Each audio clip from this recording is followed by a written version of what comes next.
Hello, everyone. I hope you can hear me. Can you hear me? If you are here, please let me know. And yeah, it would be nice if you can say hello if you're joining. It would be really nice to know who I've got. And yeah, welcome to this live version of the podcast. Hi, Annalisa. So yes, I'm hoping that lighting is going to be okay, because last time I did a live session on YouTube, it was in the evening and it was dark and the lighting was a bit appalling. It's winter here. Hello, Claire. And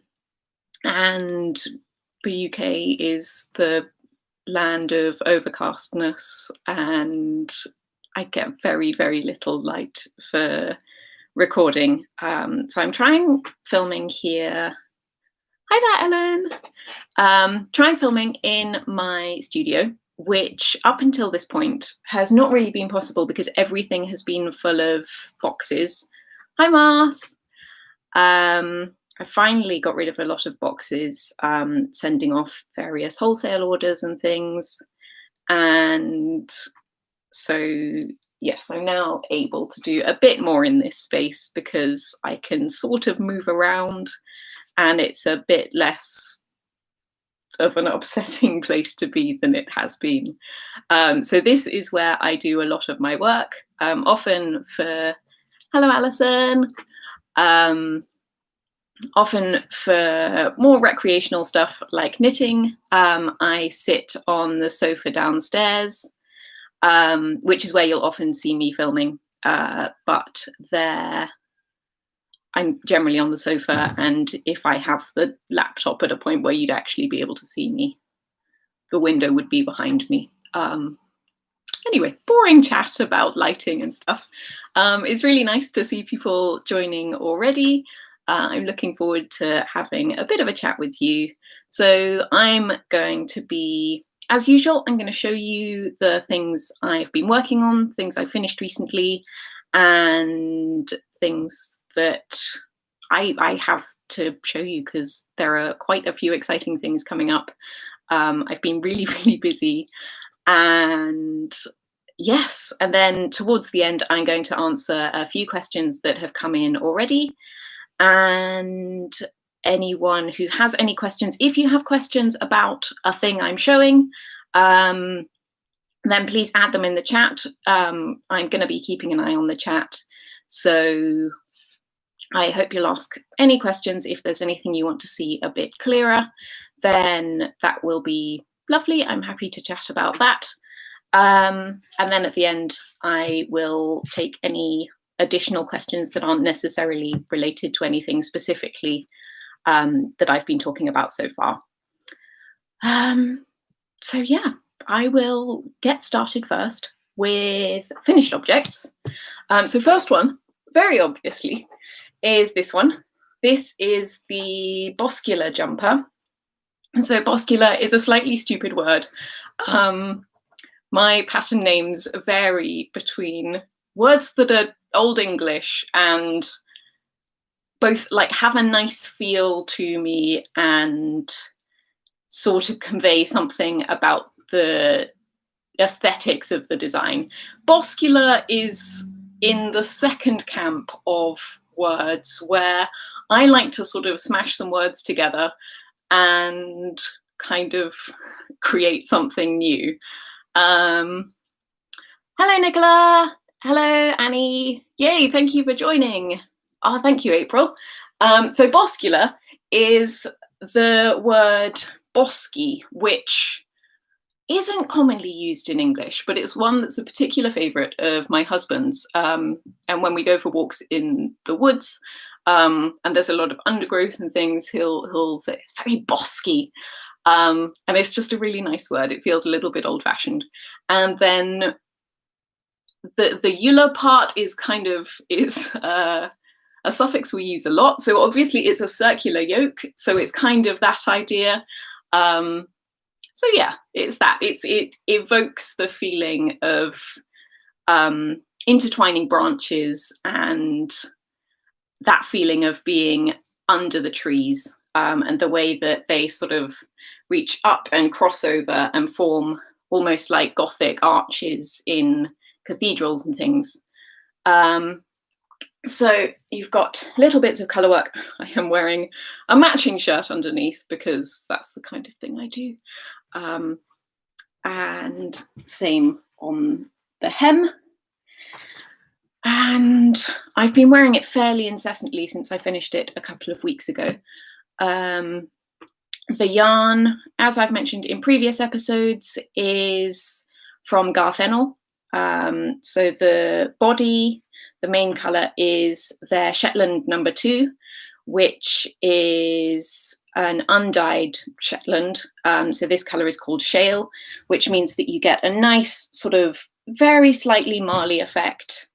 And then the dyed colour is Pentland, which is a different base. So it's a Romney rather than a Shetland, but spun to the same specifications, so you can mix and match them. And this colour is Willow, which I think is nicely appropriate. And also with this shirt, when I've worn it at yarn shows before, I have been mistaken for a Garth Enor employee because it's a very, very Garth Enor colour. So yes, it is kind of amusingly appropriate that I ended up designing something using their yarn in a very on-brand colour for them. So yes, hi Harriet. Sorry, I'm getting distracted by multiple comments. Yes, so I'm really excited about this. I love the jumper. It took me a while to get it written up because I wanted to make sure that I did a really good job. It is, I've just opened test knits yesterday. So anyone who wants to test knit, I am keen to get quite a lot of test knitters. I want as many people to try it out as possible. I have tried to go for decently size inclusive grading. So the maximum bust size is 69 inches, which is, I think that's about 174 centimeters, something like that. So I'm really hoping, especially for larger sizes, that I will be able to get lots of testers to make sure that it fits on bodies that don't necessarily look like mine. I have given 2 months for the test knit, which I realise is like over Christmas and winter break and things. It's sort of as long as I can give because the design is already quite delayed because I was unable to knit on it. But I have said that testers are welcome to only knit one sleeve by the deadline because, you know, the second sleeve is the same as the first and we all hate second sleeves, right? So anyone who's interested in testing that, the test is running on Yarn Pond. If you search Marina Skua on Yarn Pond, you'll be able to find it. There's also a link to the test in my Instagram bio. And yeah, in fact, I can just copy a link in there. And anyone who wants to will be able to click through to it. Annie's just, Mars has said that she's impressed with the fit through the yoke and the sleeve tops. I am very pleased with that. It took me quite a while because it's a big repeat. So the repeat is here. So the center front is actually the break point between 2 repeats. It's a large chart. And so I spent quite a while making sure that that would work out with all of the sizes and that everything would be split properly. And I'm really hoping that it will fit people nicely across all the sizes. Hannah-Lisa has said, does the test need to be in the original yarn? It does not. There is a 20% discount available from Garth Enel's website, which I can give to testers who want to use the original yarn. Otherwise, anything that can give gauge. I am saying that if You substitute yarn, because this is a very airy yarn. If you substitute, probably go for slightly more yarn than is specified in the pattern. But yes, very keen for people to make substitutions. I'm also saying there are various points. So with the body length and the yoke depth, so once you've finished the chart, and the sleeve length, you can add extra length to those bits if that's going to help it fit better for you. And the body length is completely customizable. So you can make it a completely cropped version, or like a tunic version. There isn't waist shaping. So I'm happy for testers to modify those things. Yes, Annie has said that the pattern makes me think of reflections of branches in water. There is a print by MC Escher, which is exactly that. It's branches reflected in water, and I think it uses 3 colours, and it's completely beautiful. And it sort of has that kind of feel. Tina is saying, what weight is the yarn? So this one is 4-ply. It's 170 meters to 50 grams. So that's 360 per 100 grams. It's a woolen spun, so it blooms really nicely, and it's something that I would recommend for this particular design. And yes, so that would be, it sort of knits up almost like a sport weight. It's sort of a heavy fingering sport weight borderline thing. Yes, so I think that is probably all I'm going to say for now about that, unless people have more questions. And I will show you the next thing. Next thing is, if you follow me on Instagram, you've probably seen this a few times. This shawl, I have to admit, I didn't knit. I haven't just knitted up a whole massive shawl since the last episode. Oh, it's actually coming across slightly red here. It's actually a lovely, strong, foxy orange. This is a design called Pearrock, and it has a bit of fluff on it. So Pearrock is the Old English word, using the other naming convention, for a little field or an area enclosed by a fence. And so these little diamond patterns remind me of the patchwork of fields that you get that's really obvious at this time of year, when the fields have all been ploughed and you just see the lines between the fields and everything else is kind of brown. And then this 2-colour texture sort of reminds me of the churned up earth in the ploughed fields. So it's quite a large shawl. Big old triangle, fairly traditional construction. So you start at this point and work outwards. The yarn is Rain Cloud and Sage Origin, which has been naturally dyed by Eula of Woolen Twine in some limited edition colours. So these are Fuchs and Laub. Any German speakers, please forgive me. I don't speak German. So this colour means fox, and this means like fallen leaves or leaf litter. So with it's a sort of 3-way collaboration. So Eula and Ruth of Rain Cloud and Sage came up with this idea for limited edition, naturally dyed yarn on Ruth's yarn, dyed by Eula. And then they approached me to come up with a design for it. And so this is something that I designed a few months ago. And then Eula knitted up this sample for me because I was unable to knit it myself. And she's done a beautiful job. And I really, really love it. Like, it's quite massive. Just this whole thing of like my neck completely disappearing and it going straight from my shoulders up to my head, I find really enjoyable. It's just, and it's really, really bouncy and squanchy. You probably know I love woolen spun yarns. And so this is like a bouncy DK weight. So it's quite heavy. No, sorry, it's heavy as in it's thick, but it is still lightweight. It doesn't weigh you down. So it is lots of fun. And this texture is just knits and pearls, and you only use, it's the 2 colors, and you just alternate every row, so you don't knit with both yarns in one row, which is fun for knitting if you don't like carrying 2 together. And it's completely reversible. It looks the same on front and back.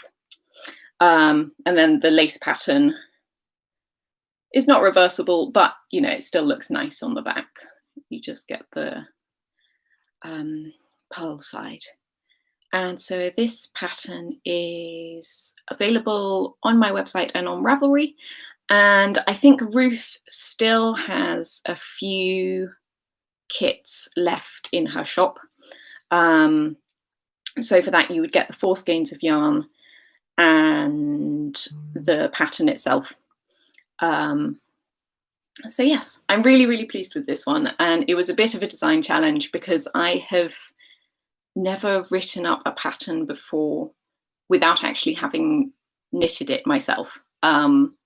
So it's nice to challenge my design skills and to know that they come out really nicely. And so for this one, I'm super grateful for my test knitters who were really helpful and helped me put something that I'm very proud of into the world. So yes, that is that one. And I think for finished objects, that is all I have to show you. I will have a look at comments. Ellen has said in Dutch we call the woods bos or bos, maybe bos. So boscula sounds familiar to me. Yes, so in Spanish, the woods are bosque. And it's one where, like, I speak a small amount of French, and bosque to me, when it's written down, looks like it should be a French word, and it looks like it should be pronounced bosque. It's almost certainly the sort of thing that I would say in French without thinking twice, and then French people would look at me and think, what have you just said?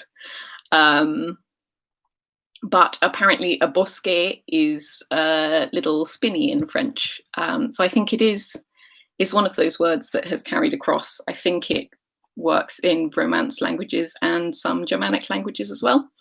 So yes, I love words, and I really enjoy it when other people do too. Thank you, April. I'm going to assume that was about the Pearak shawl.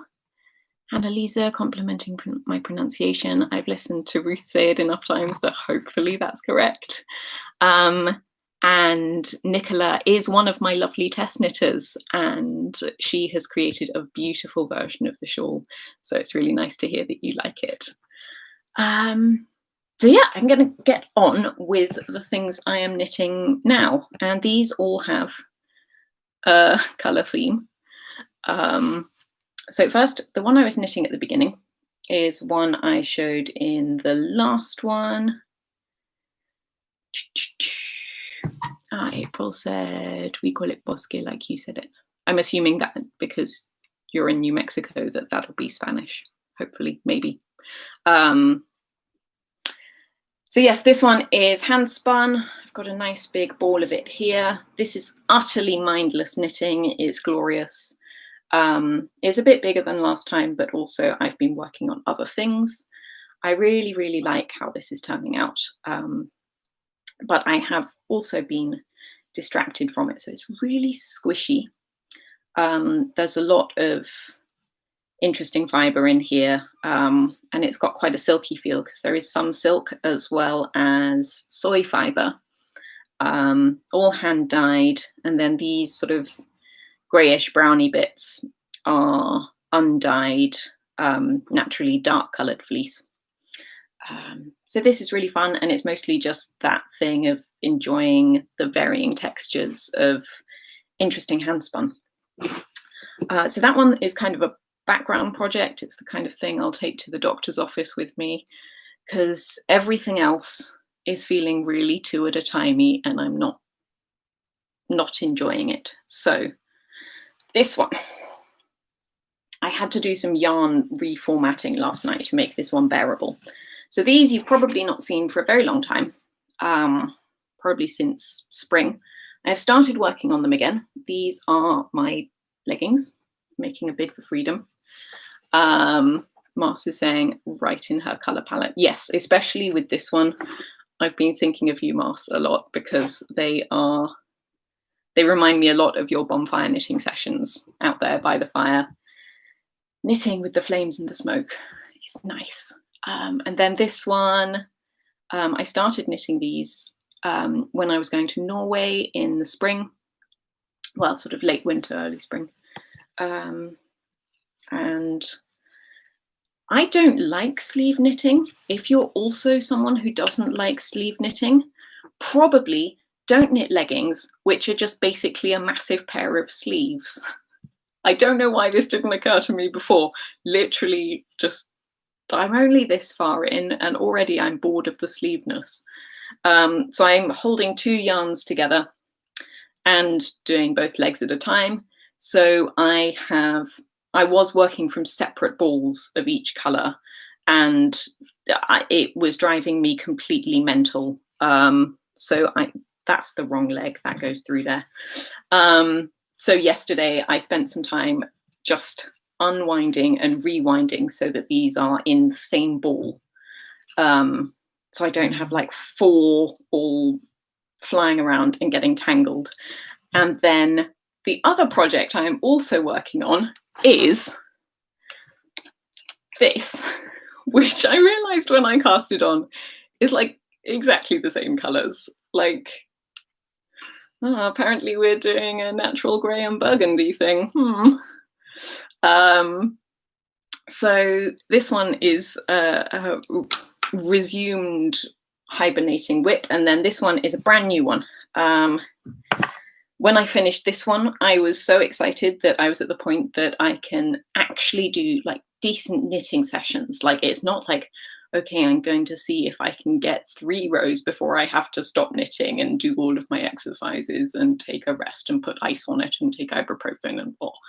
I'm now at the point where I can knit sort of recreationally. I can sit down and knit while I'm watching something and not have to count off and make sure that I'm being really careful. Like, I'm still keeping an eye on things and still doing my exercises and stretches and stuff.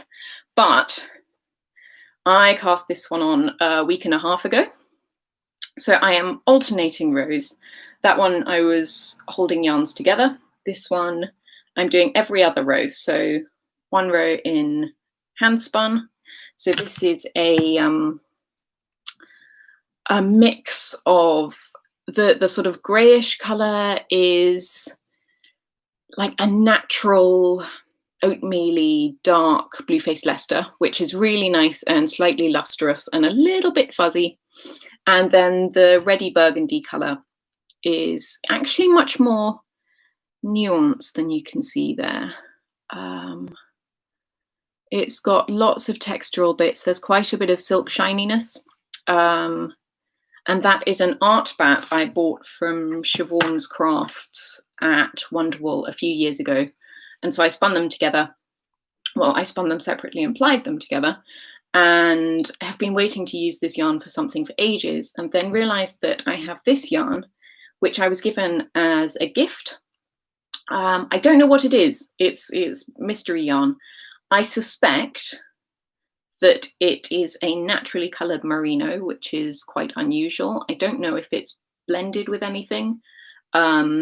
It's definitely been spun at a small mill because just of the, like, there are slight inconsistencies in thickness in certain areas, which I really, really like.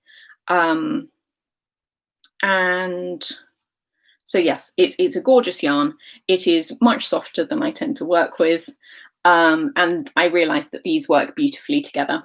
And some of you might be familiar with my habit of alternating rows of handspun with not handspun to try and create something slightly larger.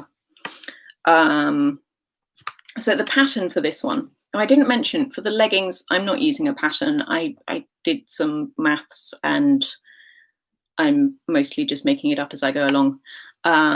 With this one, I am using a pattern. This is Snowland by Jessica McDonald from the Making Stories September collection from last year, I believe it was. And so it's a contiguous set-in sleeve. So I really, really love this sleeve construction. It's completely beautiful. And I think this, where you've got sort of the subtle striping of the handspun and the not handspun, I think it shows off the construction really nicely without calling attention to itself too much. So I'm just at the point where I've just started the sleeves. And again, I'm working 2 at a time. Everything is tangly. So I've got my body stitches on hold there. I'm doing the sleeves first because I'm going to use up all the yarn I have. I have slightly more of this yarn than of the handspun. So I'm going to be doing the cuffs and the collar in this one, just on its own. And so I'm going to do the sleeves first and then just knit the body until I run out of this. And I think that's the best way to use up all the yarn.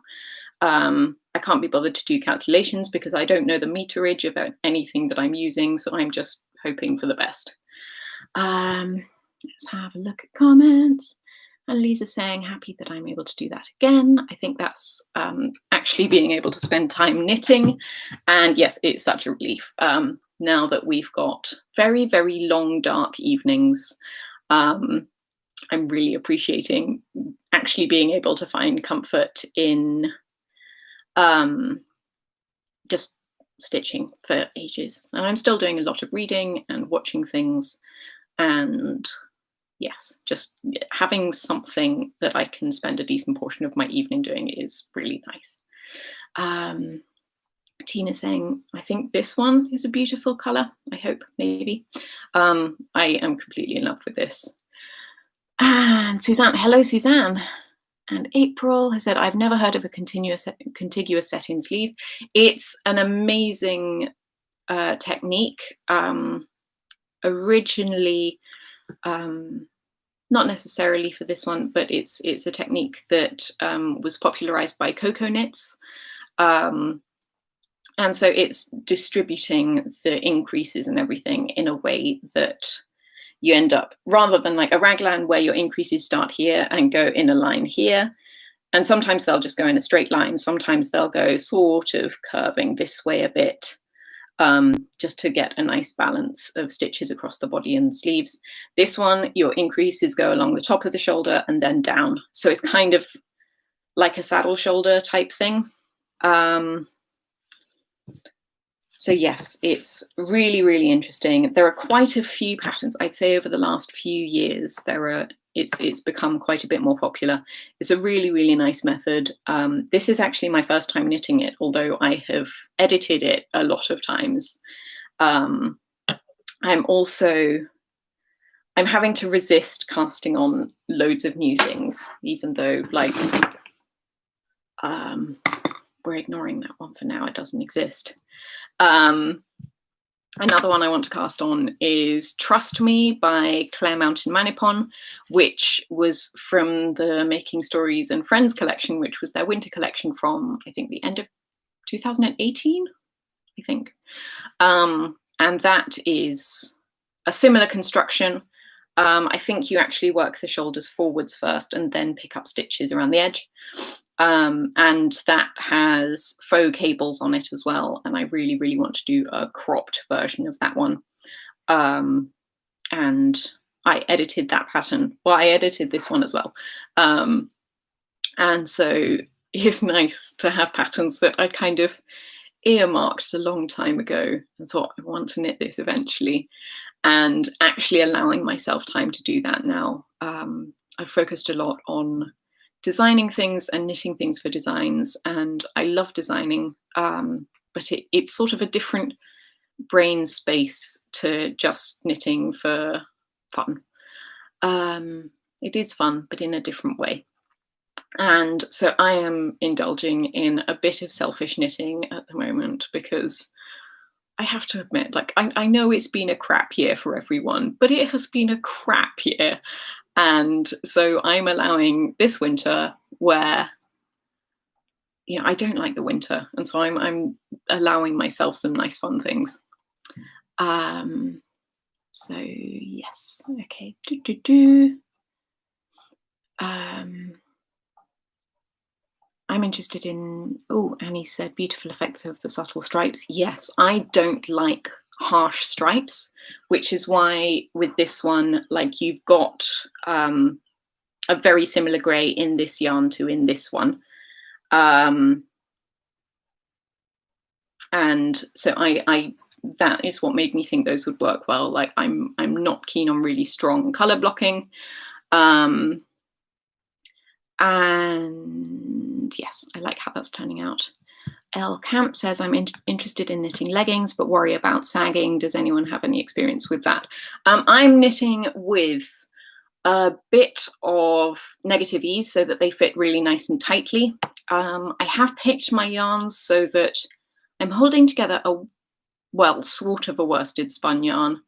One of the yarns is one that was actually a single that I've plied together. It's actually a weaving yarn, and the other one is a woolen spun yarn. And so I'm hoping that'll kind of harness the benefits of both. And I've got panels of ribbing down the sides, which are quite subtle because of all the marling, but those provide a bit of looser stretch, so they make more space for moving around, but will hopefully spring back into shape. I mean, I've never made leggings before. I have no idea how they'll wear, but we'll see how they go. I'd love to hear from anyone else if you have knitted leggings before and how they work. I would not use superwash or anything acrylic for leggings because they tend to flop. I mean, I wouldn't use superwash or acrylic anyway because I don't, but that's not the case with everyone. This is a case where I think those yarns would not be super appropriate just because of the way they're constructed. April said, thank you for the explanation. Yep, that on the contiguous set-in sleeves is a fascinating method and I love it. Hannah Lisa saying a cropped version of Trust Me would be so cool. Yes, it's a beautiful pattern. And in the collection, like the sample is quite long. There are 2 different length versions, but because it's worked top down, when I make it, I am planning to make it. I think either I'll use some of my Mendip 4-ply held together or I will spin some yarn for it, but I haven't decided yet. And yeah, I'm thinking something that'll sit sort of just high hip there to go with high-waisted things. I think that'll be really pretty. Annie is saying, you've tech edited things that you don't have experience doing yourself. How do you find visualizing things like that? I find it very easy to visualize things. It is, I think, one of my strengths. The way my brain works, I generally can take, as long as they make sense, I can take written descriptions and visualize them. So things like when I'm reading books, I always have a mental image of the place or the person or whatever's being described. That's just the way my brain works. So with those, I generally, sometimes I have to do little drawings, especially working top down with jumpers when you're working flat first. I sometimes have to do little drawings and say, okay, so I am working in this direction. I have a circle here and I have a marker here and a marker here and a marker here and a marker here. So this and then this and then this. Sometimes that kind of thing is involved. And yeah, very occasionally I will have to knit a tiny swatch to get my head around techniques, things like brioche, which I love as a technique. I am a very basic brioche knitter, and because of the way it works and it has weird increases and stuff, occasionally I will have to swatch out tiny bits just to make sure that things work out. But generally, I can visualize things. Sometimes it's a bit more work if it's a bit more complicated. Sometimes I need to draw things out, but my theoretical knowledge is strong enough that I can do that. Like I have worked on a lot of patterns and draw from a lot of previous stuff. Yeah, I hope that answers that. And Mars is saying selfish knitting equals self-love knitting. Yes, that's very true. I am sort of unabashedly selfish in certain ways, and I'm fine with that. I'm not doing it as a way of recriminating myself. I am very much approaching it from a point of view of I deserve this, and yes, yes. And he's saying you deserve all that. There you go. Deserve all the knitting for yourself. Thank you, everyone. Yes, reframing, Mars. I know self-love knitting is a really nice way to put it. I'm sticking with selfish knitting just because I mostly find it funny. Yeah, no, some people do need to be reminded that they deserve to be knitted for. Yes, thank you.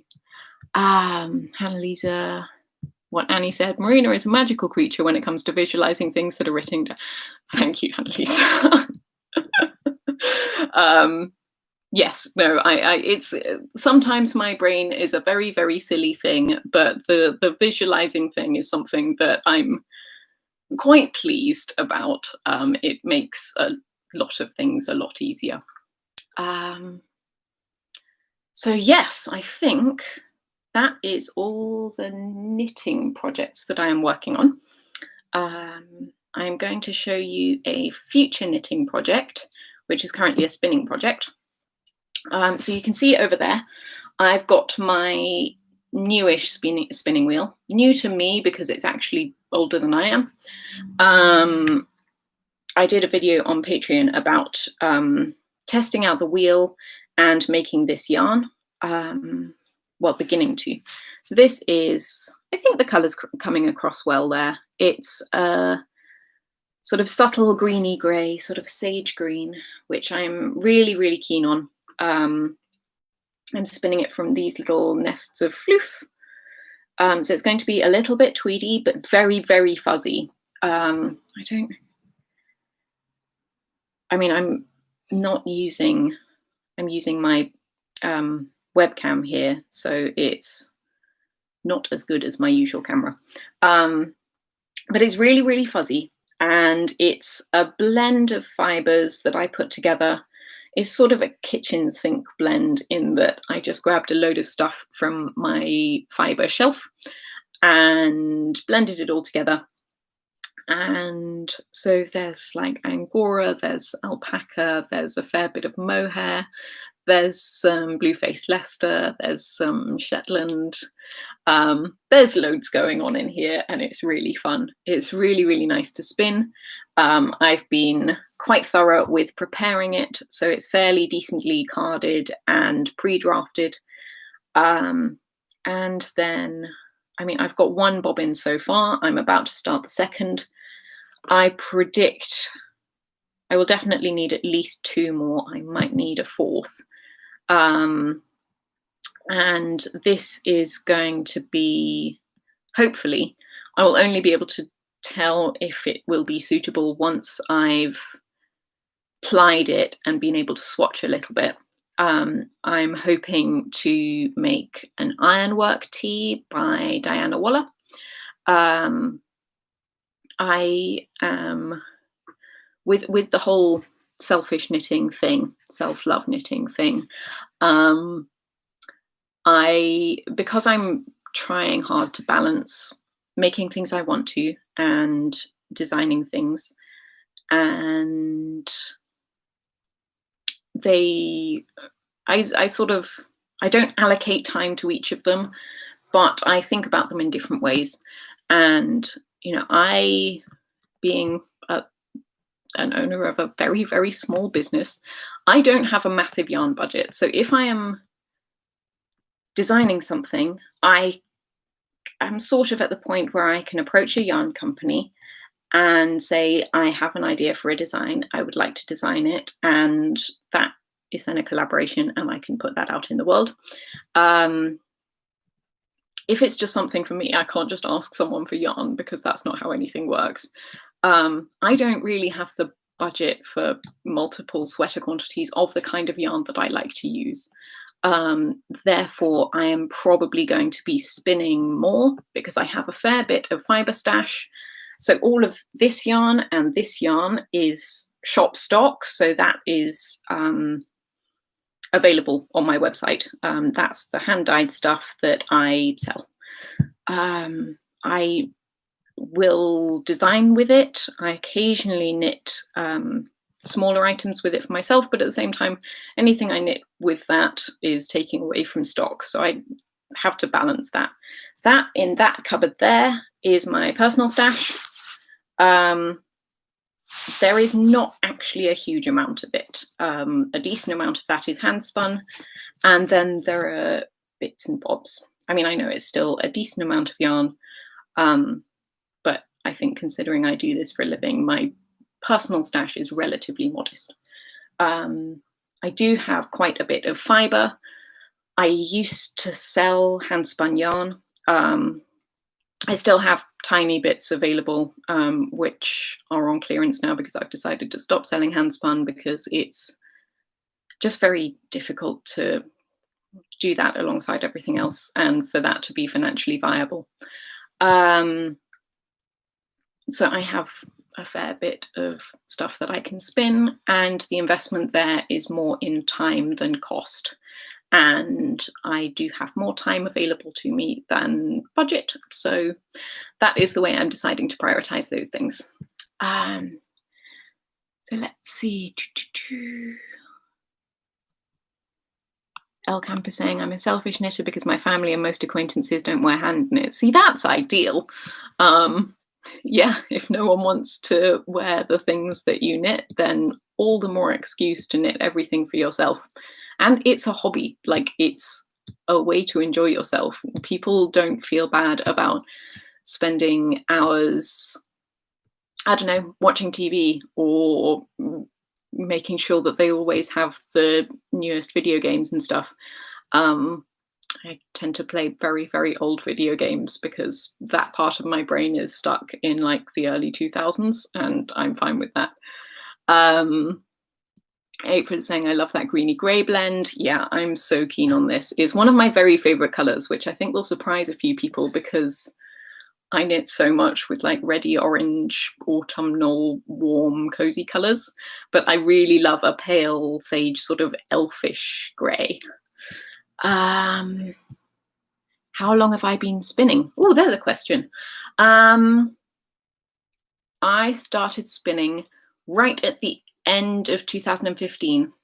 So I started with a little drop spindle set that I got from my local yarn shop, A Yarn Story. And that came with like a few little samples of fibre. And I fairly immediately got obsessed. Couple of months later, I bought my first fleece from a local farm, which was the beginning of me then working with them to source a lot of my wool for my yarns.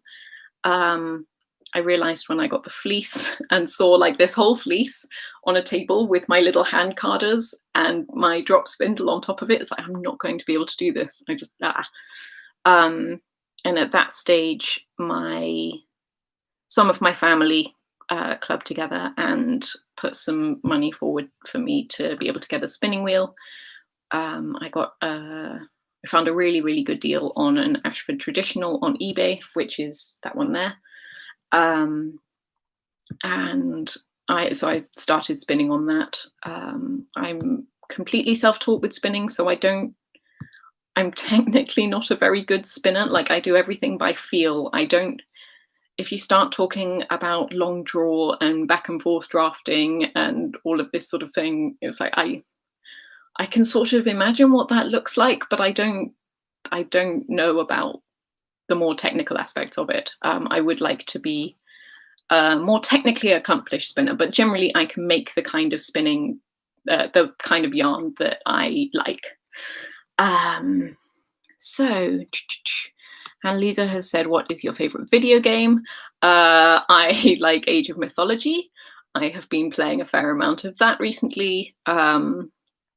I now play that via LAN with my husband, so I sit downstairs and he sits upstairs.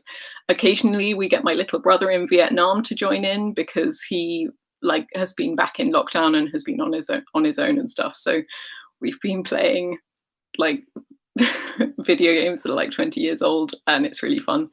I also have a PlayStation 1 emulator on my laptop where I play things like Pandemonium and Spyro. They're games that are no longer considered good. Claire Walls has asked exactly the same thing. Love, love, love the shawl. Which weight is the yarn? Is that one this one? Because if so, this one is sort of a heavy DK. It's kind of like a worsted almost. Because it's woolen spun, it's very springy.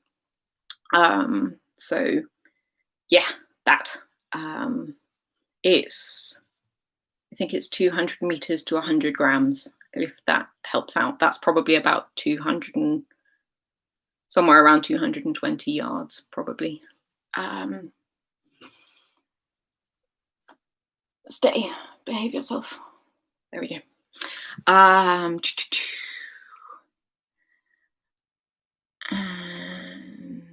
I've never spun yarn, but I'd love to try it. I really, really recommend trying with a drop spindle. It is a relatively inexpensive way of getting into it. I feel like if you like spinning on a drop spindle, then you will definitely like spinning on a spinning wheel. But it's sort of very low barrier to entry, and you can sort of give it a go. I mean, I was a horrendous spinner when I started. Like, I was genuinely bad. It was one of those things that I had to work at, which I don't like. I like being good at things straight away, and I get frustrated if I find things difficult, which, yeah.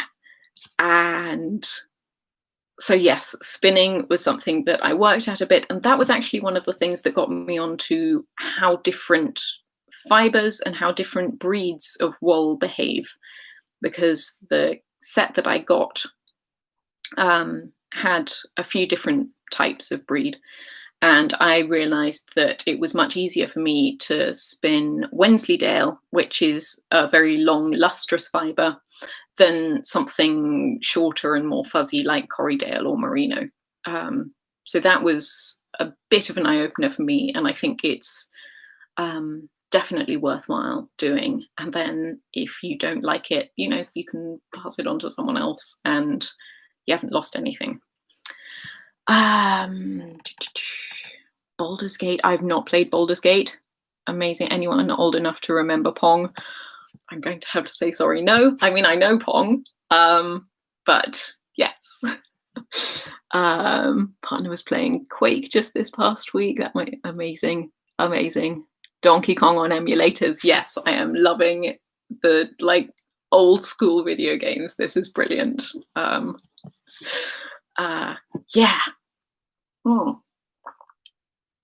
So, right. I think those are the things I'm working on now.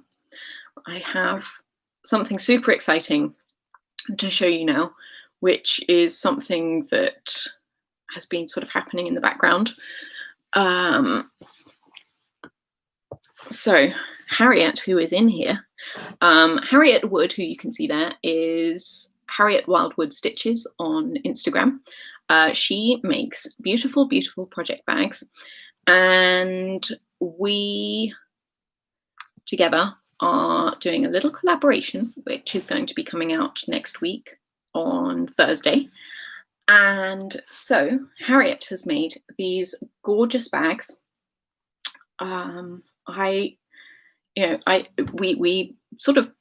She picked some fabrics and sent me some options, and so we picked these. I think it was always going to be obvious what kind of colors we would go for, and then she sent these to me. So she has some and I have some, and these are just gorgeous. When I got them in the post, I just gasped because they're so beautifully made.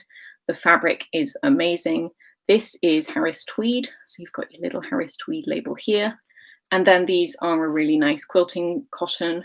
The lining is, do I remember that it's cotton, and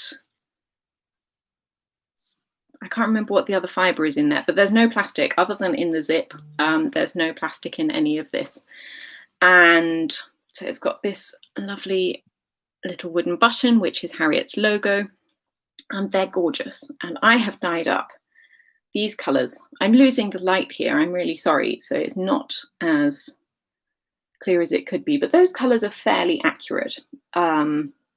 So these are the same colour on my Mendip DK and Mendip 4-ply Sunny base, and then Harriet has the same colour dyed on Mendip 4-ply Stormy, so it's sort of in between these two colours on the Stormy base. And these are, I'm just super pleased with them. I'm very, very excited. So we're going to be doing it so that each bag will come with one skein of yarn in the weight of your choice. If you want the Sunny or DK, you can get it from me. If you want the Stormy, you get it from Harriet. And then there will be additional skeins available. So there is a decent amount of each yarn. There is a very limited number of the bags. So if you get a bag, you should be able to get, well, you'll get at least one skein, but you can also get up to a sweater quantity, probably, depending on how many are available at that point. But there are at least 10 skeins available of each base. So I'm really, really excited about these, and I hope that they're going to fly out the door because they're gorgeous. I'm very, very lucky that I have one of these bags to keep for myself, which I'm very excited about because it's the kind of thing that I do not usually treat myself to. Burnt orange with the pops of purple in the bag is a bit special. It's one of the combinations that I really, really like. Like, I'm not a huge fan of purple, but put it with orange when one of them is a bit more muted, and I love that. Oh, Annie, if you have gone already, I'm sorry I missed you, but it's been lovely to see you, and hopefully you'll be able to catch the rest of this on rewatching.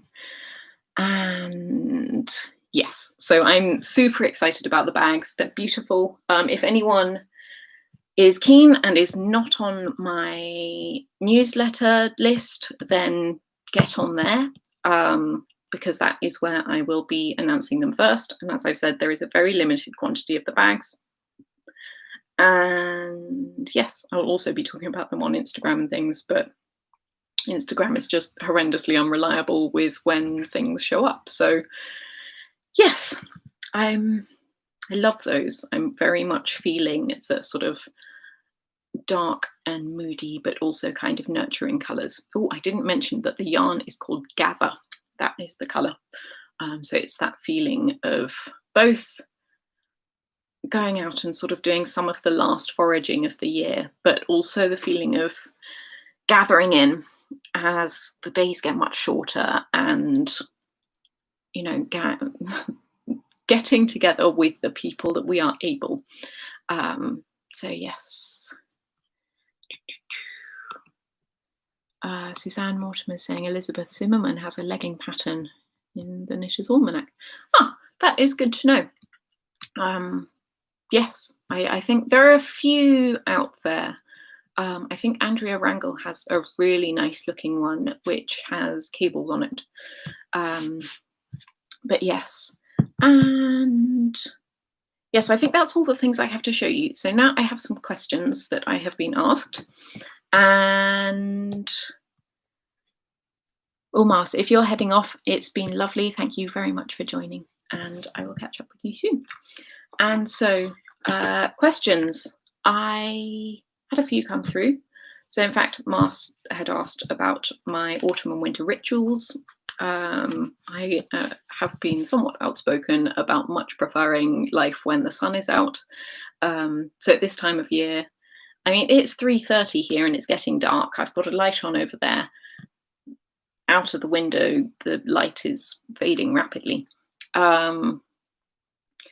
And so I like to drink lots and lots of hot drinks, coffee in the morning and tea in the afternoon. And I pretty much always have candles burning. If I don't at the moment, because I also like messing around with the candles and poking at the wax and reshaping them. And I'm definitely a fiddler with candles. And so the one that I have on my desk up here needs remelting, and it needs a new wick in it. So that's the thing I do. Take old candles, melt them all down in the microwave. You can make a wick out of string, just soak it in wax, and then plop it in and just hold it up with a peg or something. So basically reconstituting candles, sitting in the corner of the sofa and knitting and making and reading a lot. I tend to read a lot more in the winter. And lots of cozy cooking. Recently, I am trying to perfect my dumpling recipe because I'm not good at cooking from recipes. I don't like it. I do a lot of dyeing from recipes, and so I use up all of my ability to weigh things in that. So I'm basically, via trial and error, trying to make good dumplings to go in stews and soup and things, and have yet to come up with something that I'm really, really pleased with. But it's a nice thing to work on and subject my husband to, and say, I'm sorry, you are going to eat the horrible food until I get it right. Generally, I'm a good cook, but occasionally there are some horrors. Yes, and we have talked about tech editing. Someone asked how I became a tech editor. I'm going to be upfront about this. Don't get excited if I've mentioned that I'm a tech editor and you happen to be a designer or know a designer who is looking for a tech editor. I'm not taking on clients, and I am turning down work. There is a lot of need for good tech editors in the world, and I think the people who do it and do it well tend to get a lot of work, but I also have a lot of other things to focus on, and so I'm not able to do as much tech editing as there is demand for. So I started out by doing a couple of test knits, because I don't really know why I started test knitting, but I just liked the idea of it, and helping out designers and sort of being part of that process of bringing patterns out into the world. And I did a couple of horrors of test knits. Like there were some where the patterns were really well put together and there was actually very little to do as a test knitter, but there were also some where the patterns were basically just designer's notes, and I had to spend the whole time sending messages saying, I really don't know what you want me to do here, because this isn't a pattern, this is just scribbles. And so at that stage, I was sort of, without knowing what a tech editor did, I was doing part of the work that a tech editor would do. I did think at that stage that I could be a tech editor just by hoping for it and giving it a go. But the minute I decided to quit my full-time job, I used to work in publishing as a production editor. The minute I decided to quit that, I did Jolie Kelly's Learn to Tech Edit course, which was really, really good. It was very, very thorough. And while, I basically had all of the skills involved already, because I was already used to editing people's work and the sort of back and forth collaborative process of editing someone's work. But it really helped with what is expected of a tech editor. And a lot of designers will approach a tech editor and say, I know that my pattern needs to be tech edited, but I actually have no idea how any of it works. And so a lot of tech editors will work with a designer who has not worked with an editor before and will help them through that process. And so a tech editor, if you aren't aware, will go through a pattern and read it. They don't knit it. They're not test knitting. They should be able to go through the entire thing and check the numbers and instructions. The numbers, unless it's a very simple pattern, will probably go on a spreadsheet to check that all of the increases and decreases and everything work out, that the stitch counts are correct, that the stitch counts given add up to the measurements specified, that the whole thing is going to work, and that by reading the pattern, the knitter is actually going to be able to make the thing. And it's something that if you've only ever knitted from very well edited patterns and very well written patterns, you might not have an appreciation for. But if you see a pattern by either someone, it's very easy to make mistakes in knitting patterns. I'm going to be upfront about this. I'm quite a good knitting pattern writer. I will say that. I am generally a fairly good technical writer. But even so, I make stupid mistakes. And so I'm very grateful for my tech editor and occasionally test knitters for picking up those things. Because even, someone who is a tech editor, you need another pair of eyes on it. But then there are some patterns that are just need a lot of work, and a tech editor will take those on and basically help beat it into shape so that it's in a format that knitters will be able to read and understand easily, and you're sort of making as few barriers between having the written instructions and having the person being able to knit the thing. So patterns recently have got a lot more thorough. Instructions given are a lot more detailed. So these days in an English language pattern, generally, if you're paying for the pattern, you expect not to find instructions like increase evenly across the row. A tech editor will help.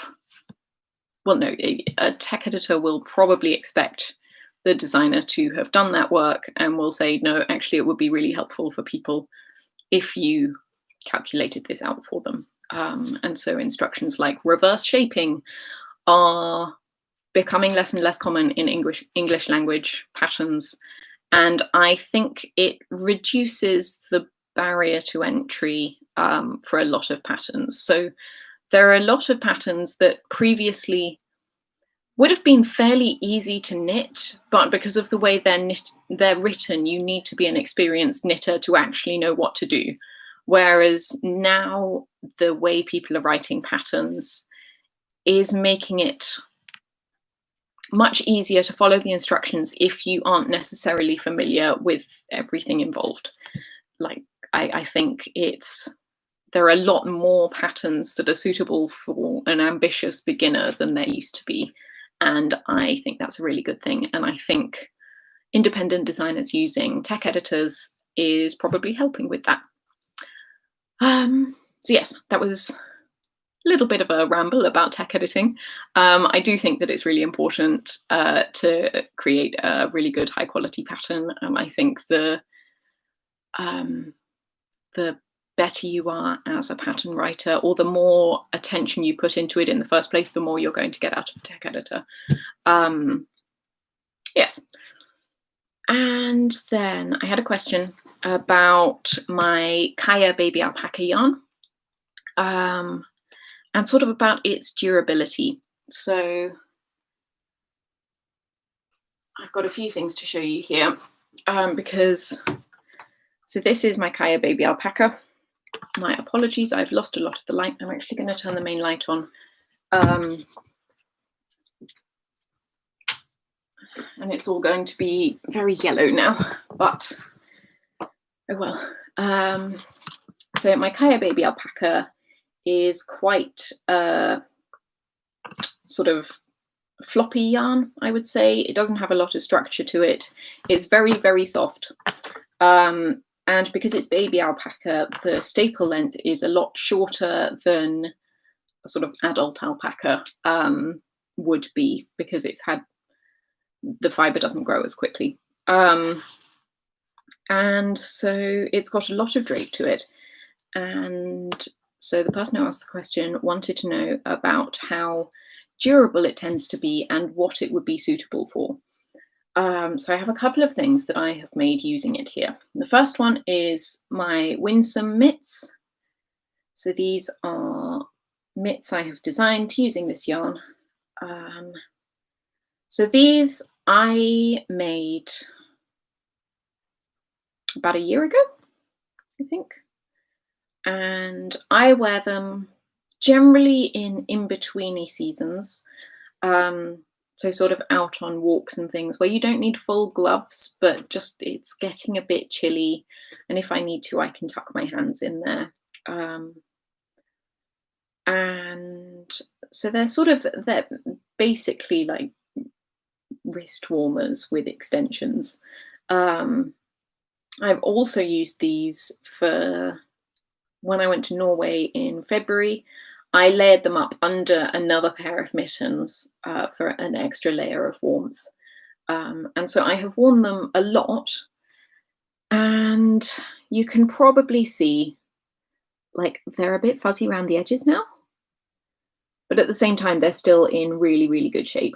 The fabric is really nice. So these I knitted on a 2mm needle, which is sort of a similar gauge to what I would use for socks. And so when you use a smaller needle and a finer gauge, it tends to make a stronger fabric. It means that rather than being all floppy, I mean, they still do have drape to them, but they've got a little bit more structure and they're quite springy. That leads to a nice fit. It means that they stay on your hands well and don't slide about. And it makes them last longer and stronger. So, like, I wouldn't use these for, I don't know, if I'm trying to keep my hands warm whilst doing any kind of manual labor, or if I'm regularly riding a bike or anything. And so they're not going to be the ideal yarn for things where you need a lot of durability. Like, I would not recommend this yarn for socks. I just wouldn't. It's a fairly loose spin. And for the same reason, like if I were knitting a garment in it, I think it would be fine for something. I mean, the places that garments tend to wear out for me are at the cuffs and at the elbows. So I'm actually planning a design at some point when I can get around to it for an above elbow length sleeve top with a yoke, and it'll be very pretty. And so I think it's that. I would use it for things that require a bit less, like, not a bit less strength, but just not things that are going to need lots of durability. So I've also designed this shawl in the yarn. This is in a ribbing. So again, you've got quite a lot of bounce. This was on a 3mm needle. And so it is really nice for shawls because it has a lot of drape to it. This one is a fairly skinny one, which means that it's really nice and warm. It's very soft and it's just very easy to layer up with. And it's fairly sort of discreet. So it's got quite a low profile. So it's very good for layering things. And then another thing you can do with it is what I've done for this jumper, which is a favourite and I've been wearing for a couple of years now. I've held it together with my Mendip 4-ply, which is the yarn up there. It's that colour. I've held it together to make quite a sort of slightly tweedy fabric. This is one of the variegated colourways, so you end up with a slightly mottled effect. And that means that holding it with a more rustic yarn, it adds a bit more softness to that, but provides a bit more durability for the alpaca. So I've not been worried about this wearing out at all, even though I wear it quite a lot. So I hope that has been helpful. Like, probably don't use it for things where you need a lot of durability. Think about, I'm very much about using an appropriate yarn for the kind of thing you want to make. So slightly more elegant garments, you could make something with long sleeves and, you know, that. I would use a slightly tighter gauge so that it doesn't flop and stretch out of shape. With a smaller needle, that won't be a problem. It will mean it takes slightly longer to knit, but that will provide the structure that you need. So I'd say a tighter gauge than on an equivalent weight of wool will give you a bit more structure. And just for things that you might wear less frequently or expect less hard wearingness from. Like, I wouldn't wear these for gardening, but at the same time, I have worn them an enormous amount and they've held up beautifully. Yes. And let's see.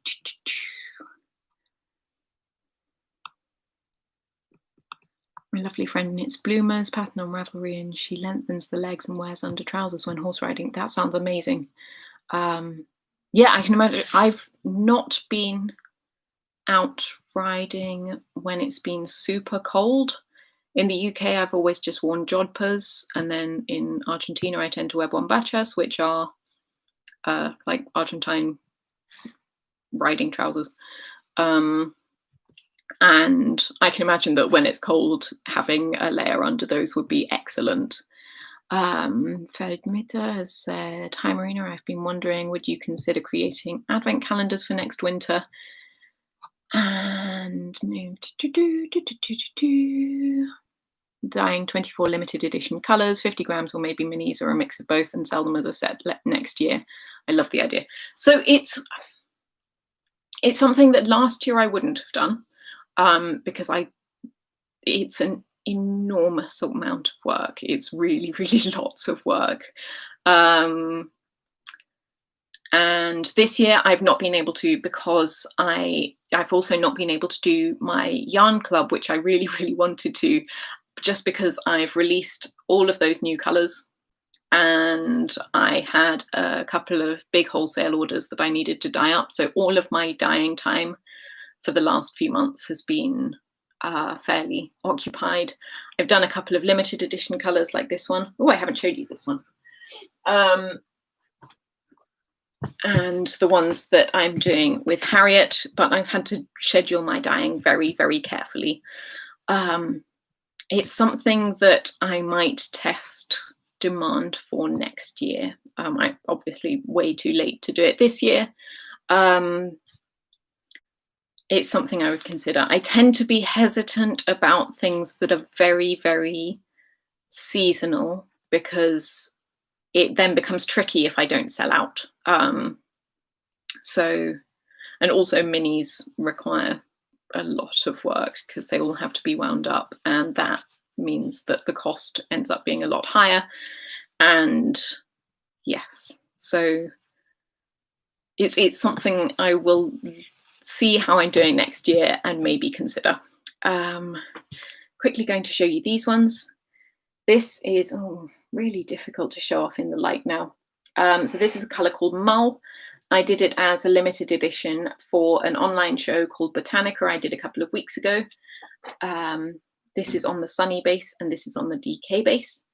And it's a really nice sort of, no, that's not showing it nicely. Warm burgundy, named after my love of mulled wine. That's something I didn't mention in the winter rituals. I love mulled wine. I really, really like it. I'm going to be putting some on this evening after I have finished this. I like the way it makes the house smell. It makes me happy. I like mulled wine. So yes, that's one of the things that I really enjoy. So this is one of the things that I really, really love about winter. So these colours are available on the website now.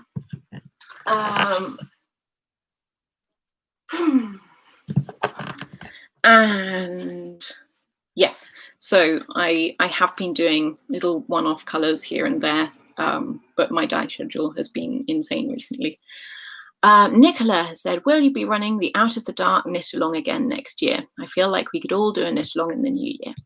So for those of you who don't know, last year, from, I think it was from the very beginning of January, I don't remember, I ran a make along for, it was to run until the spring equinox. So it was all with my yarn or my patterns, and basically anything that had anything Marina Skua related was eligible for entry into the knit along. Make along, sorry, I want it to be inclusive of spinners and crocheters and weavers and anyone else who does any sort of fiber crafts that can relate to my stuff. I have been considering it now that, I mean, I am not exaggerating when I say I've been horrendously busy lately. I am just getting to a point now where I have a little bit more space to think about things, and I have been thinking about doing a make along. Now that I'm able to knit a bit more, I would actually be able to participate, which is exciting. So it is definitely something I am considering, and I'd say chances of, I don't know if it'll be exactly the same format of January to March. Maybe I'll start it a bit sooner. I'm not sure. It's something I'm thinking about and will probably be announcing soon. So yes, keep an eye out for that. And yes, and Claire is saying, mulled wine is the best. I like adding water to the pan once the wine is drunk and simmering it to keep the smell going. That is such a good plan. I hadn't thought of that. I always get sad with all the, like, I tend to put loads of stuff in mine. So I put cardamom and cloves and cinnamon sticks and little minced ginger and often currants or juniper berries. And all of that stuff stays in the pan afterwards. So yeah, like that's a great way to keep the smell going. I'm definitely going to be doing that, Claire. Thank you for the tip. And Nicola, yay for the make along. Yes, so it's something I've been thinking about, and I really want to do, because I'm excited about being able to make stuff again, and I want to share that with everyone. So if anyone watching wants to get in some yarn or a pattern or anything of mine, then yeah, go for it, and we'll make stuff together over the winter. And I think, oh no, I have one more question. Someone asked where the skewer in my name comes from, because it's not actually my name. My name is Marina Blackburn, and my business name is Marina Skua. And I will answer to Marina Skua as a name. When people call me Ms. Skua, it's quite entertaining, because it's just like this. It's not even an alter ego. It's just the name I use when I'm doing work stuff. So this is because my surname is Blackburn, and the Blackburn Skewer was a World War II fighter plane. And my maths teacher, when I was 12, 13, used to call me Blackburn Skewer. And I thought that was just because he didn't like me. I thought it was Skewer. And that he just thought I was a bit, I don't know, shouty or aggressive or something. And I didn't like maths classes. Like, I'm good at maths, but I never understood the point in them. It's like, I can just use a calculator. Like, well, you won't be carrying a calculator around with you all the time, will you? Excuse me. Got a calculator in my pocket everywhere I go. At the same time, I thoroughly appreciate my maths classes, because I now use Pythagoras on a regular basis for work, so all comes round. So yes, he used to call me Blackburn Skewer. Quite a while later, I realised why, and the fact that it is a fighter plane. And so when I was looking for a business name because I didn't just want to use my own name for my business, but I did want the Marina because it just makes it much easier. Like when you're meeting people in person, it's much easier to use my own name for my business. And so, yeah, it was sort of that. I decided to go for Marina Skua because it was very easy to find on the internet, as in there isn't much other stuff that it could be confused with. And yeah, and it's easy to spell for, like, it's not a word that people tend to be familiar with, but you can just say Skua and it works nicely. And a skua, by the way, is a seabird. They're quite big. You get a lot of them in Scotland, and also like in the Antarctic and Arctic and stuff.